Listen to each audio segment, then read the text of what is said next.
Que el Señor les bendiga. Deseo que usted que nos escucha en este momento y su familia se encuentren muy bien de salud. Mi nombre es Carla López y el día de hoy, con la ayuda de Dios y a la luz de las Escrituras, vamos a dar respuesta a la siguiente pregunta. ¿Son los actuales acontecimientos señales del fin de los tiempos o de la venida de nuestro Señor Jesucristo? Vamos a iniciar leyendo lo que la palabra de Dios nos dice en Mateo 24 acerca de las señales que Jesús dijo que tendríamos antes del fin. Y si usted tiene su Biblia, puede también leer junto conmigo esta porción, la cual dice de la siguiente manera.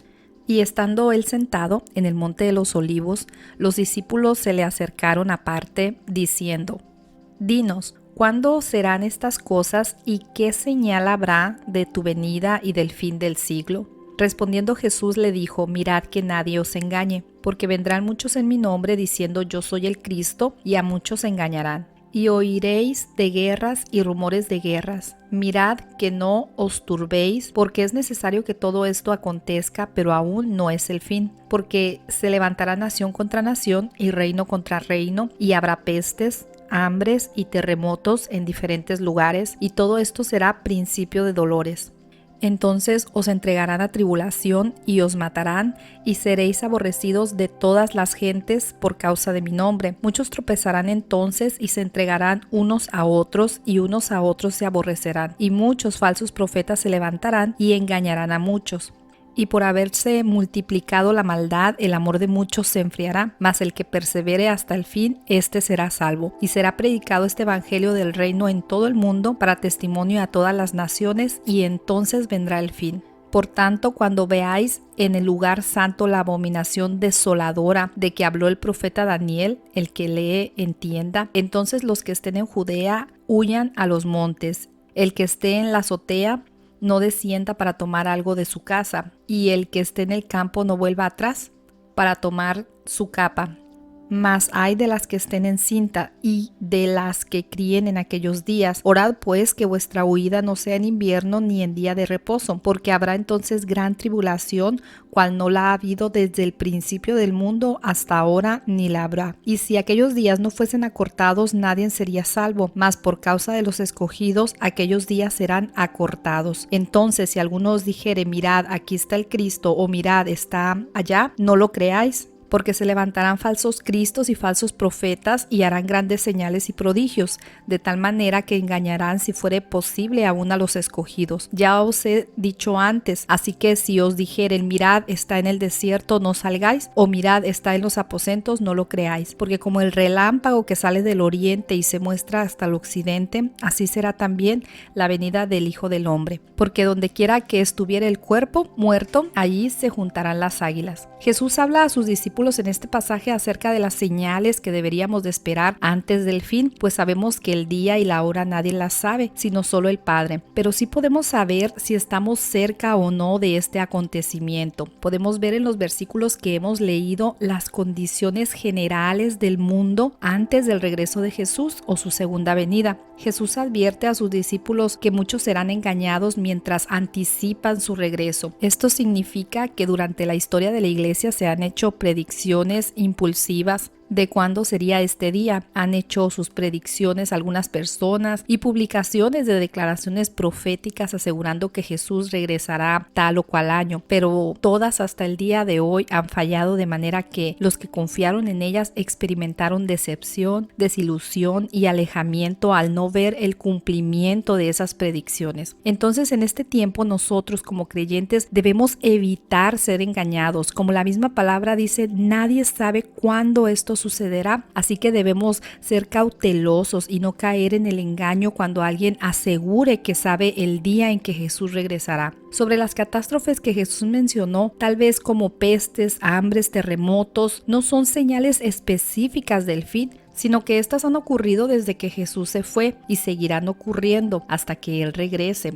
pero cualquiera que está en medio de una guerra, de una hambruna o de cualquier terremoto puede creer que está llegando a un final o a su final. Mas, sin embargo, Jesús dijo que habría señales mucho más específicas que indicarían su regreso. Quizás lo que sí podemos ver es que estos eventos como pestes, hambres y terremotos y rumores de guerra y guerras se volverán más frecuentes y más intensas antes de que Jesús regrese. Así que debemos saber que un objetivo clave de este pasaje es prevenir el entusiasmo prematuro sobre el advenimiento glorioso de Jesús al final de los tiempos. Estas calamidades Jesús las describe como el principio de dolores. Literalmente Él las llamó el principio de los dolores de parto. Ahora bien, ¿qué dijo Jesús que sus discípulos deberían de esperar durante este tiempo entre su ausencia y su segunda venida? El versículo 9 nos dice: entonces os entregarán a tribulación y os matarán y seréis aborrecidos de todas las gentes por causa de mi nombre. Jesús dijo que esto acontecería, pero esta tampoco es una señal del fin. Dijo también en el versículo 10 y 11, muchos tropezarán entonces y se entregarán unos a otros y unos a otros se aborrecerán. Y muchos falsos profetas se levantarán y engañarán a muchos. La persecución revelará a los traidores dentro de la iglesia, así como a los enemigos fuera. En el periodo después de que Jesús asciende al cielo y antes de que regrese otra vez, los discípulos de Jesús veremos muchos falsos profetas. Spurgeon dijo sobre esto lo siguiente: es triste que tales maestros tendrán discípulos, y es doblemente triste que serán capaces de desviar a muchos.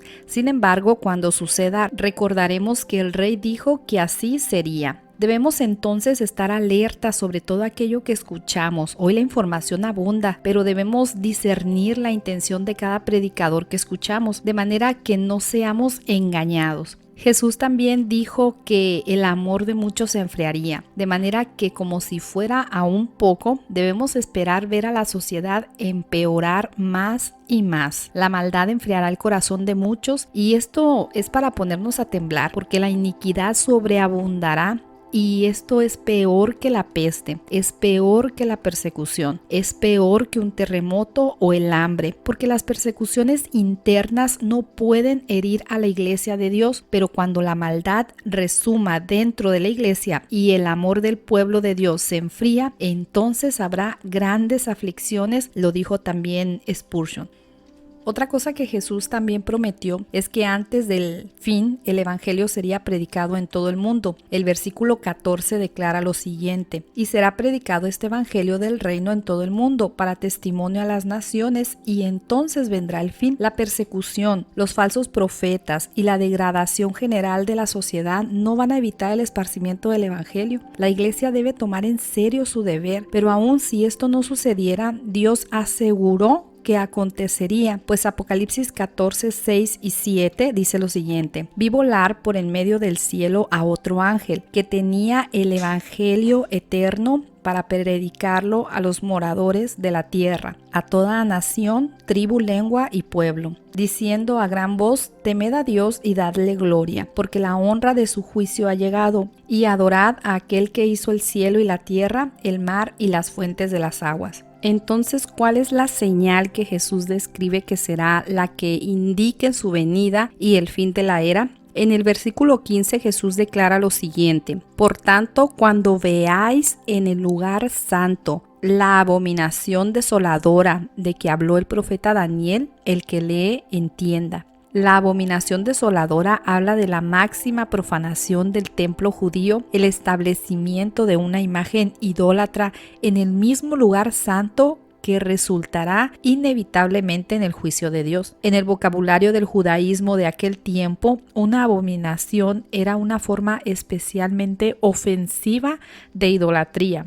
En el lugar santo, el sacrilegio desolador es una representación literal griega de la frase una abominación. La abominación desoladora toma lugar en el templo judío. Este es el único significado puro de la frase, lugar santo. Se cree que sucederá en el lugar santo de un templo reconstruido. El profeta Daniel habló sobre esto en Daniel 11:31, y se levantarán de su parte tropas que profanarán el santuario y la fortaleza, y quitarán quitarán el continuo sacrificio y pondrán la abominación desoladora. Pablo explica más sobre el futuro cumplimiento de esto en 2 de Tesalonicenses, en el capítulo número 2 y el versículo 3 y 4. Nadie os engañe en ninguna manera, porque no vendrá sin que antes venga la apostasía y se manifieste el hombre de pecado, el hijo de perdición, el cual se opone y se levanta contra todo lo que se llama Dios o es objeto de culto, tanto que se sienta en el templo de Dios como Dios, haciéndose pasar por Dios. Quiere decir que el evento de la abominación desoladora es la señal crítica mencionada en Mateo 24. Es la advertencia para huir, es la señal de la consumación de todas las cosas, es el marcador preciso de los días para el final, es la revelación del hombre de pecado, es la imagen de la bestia. La abominación desoladora debe ser entonces algún tipo de imagen de anticristo puesta sobre el templo mismo y es la señal decisiva del final. El que lee, entienda, también nos dijo Jesús. Entonces, para concluir, debemos saber que todo esto que estamos hoy viviendo, como la presente enfermedad, los rumores de una próxima guerra, el aumento de hambrunas y los terremotos recientes, solo nos indican que estamos en camino al cumplimiento de la promesa de la segunda venida de nuestro Señor, que para los creyentes es una esperanza, pero para los que no han querido creer es una terrible condenación. Pero esto no es el fin aún. Quiero terminar compartiendo un sueño que tuve recientemente, en el cual admiraba una pared con una cortina negra y esa cortina tenía una división en medio, de manera que había dos apartados diferentes. Y en el lado derecho de la cortina había toda clase de imágenes de santos, de ídolos, vírgenes, dioses falsos, bueno, todas esas imágenes que reconocemos como ídolos. Y al lado derecho no había nada, estaba vacío. Parecía ser un lugar reservado, pero sí miré las letras que describían al ídolo que sería puesto ahí. Entonces muchas personas empezaron a llegar y se arrodillaron del lado derecho, pero nadie lo hacía del lado izquierdo, hasta que del lado derecho fue sacada una imagen de entre esos ídolos y fue puesta en ese lugar. Entonces fue que todos se levantaron del lado derecho y se fueron a arrodillar al lado izquierdo. Pero al ver yo que las personas continuaban arrodilladas ahí, tomé un camino y me fui. Entonces miré esa ciudad donde todo estaba ocurriendo. Eran calles pequeñas, empedradas, con construcciones antiguas. Y tenía una especie de puerto porque había allí pequeñas embarcaciones que pertenecían a diferentes empresas de tours. De manera que de ellos bajaban personas de diferentes partes del mundo que venían a adorar a esa nueva imagen o nuevo ídolo. Y supe que eran de diferentes países porque yo veía sobre ellos pequeñas banderas que representaban a cada uno, o quiero decir que representaban a las naciones de los que ellos venían. Termino y digo una vez más, y no yo sino el Espíritu Santo que está en mí: aferrémonos hoy más que nunca a la palabra de Dios, reforcemos nuestra comunión con Dios, pidámosle que sea Él que nos instruya y nos guíe de manera que no seamos engañados por nadie. Le recuerdo que Dios continúa hablando a través de su palabra, que es una palabra viva. Si usted y yo le preguntamos a Dios sobre algo, debemos tener plena seguridad de que recibiremos una respuesta. La única manera de no ser engañados por nada ni por nadie en estos tiempos y los que están por venir es manteniendo una estrecha relación con nuestro Señor. Que el Señor le bendiga y nos encontraremos de nuevo, si nuestro Señor lo permite, en la siguiente entrega.